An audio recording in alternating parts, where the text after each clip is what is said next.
Hola mga beshi! Tara, tayo nang gumala sa tatlong negosyo na nagsisimula. Swak ba sa ating budget? Sa panlasa. Masisiyahan ba tayo dito? Huwag na natin patagalin at silipin na natin to. Unang hinto, pick up kagad sa Tasa Coffee House. Sa lahat ng coffee lover dyan, tiyak na matutuwa kayo dito.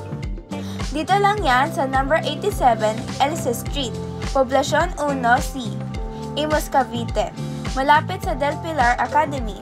Bukod sa mga hot coffee, ice blend at frap, meron din mga drinks na non-coffee based sa mga taong ayaw sa kape. Hi guys!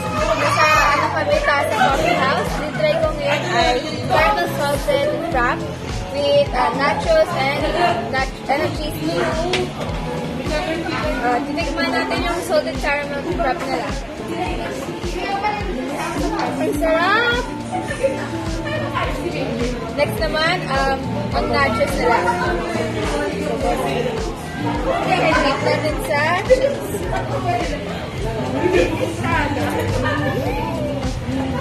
Sarap rin! Yun tayo itong Tasa Coffee House dahil sa isap nilang kape, sa mga pagkain. Bukod doon, ang ambience nila ay very cozy, maganda ang music nila, at really friendly ang mga staff dito. Para sa mga mahilig sa halaman, magugusto niya talaga dito sa Tasa Coffee House dahil sa pinapagpiligiran ng mga halaman. Kausap ko rin kanina si Sir Arnold na sinabi na bago lang itong Tasa Coffee House na in-establish noong October 2022. Binigyan rin ako ng loyalty card na kung nakuha mo ang 10 stamp, bibigyan nila ikaw ng free drink. Bukas ang Tasa Coffee House ng 3 p.m. until 12 midnight. Pagkatapos sa Tasa, halina sa Salinas Road. Hey guys, ako si Alicia Marie at nandito ako sa Salinas 1, Bacoor, kung saan ay discover ako na flower shop at coffee shop. Tara, silip natin! Welcome to Payaba Cafe and Flower Boutique. Bukas sila tuwing Monday hanggang Thursday, 10 a.m. to 9 p.m. Pag Friday hanggang Sunday, 10 a.m. to 10 p.m. Hey guys, deliver rin ang Payaba sa Foodpanda. Para sa mga mahilig mag-online delivery, i-add to cart mo na. Tara, silipin natin ang loob. Kaya, tignan natin ang kanilang caramel at matcha frap.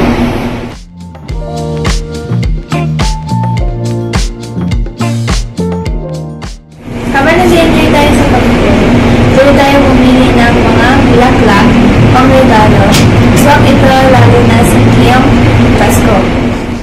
Kagaya ng Payaba Cafe, na-order through online ang flowerstore.ph.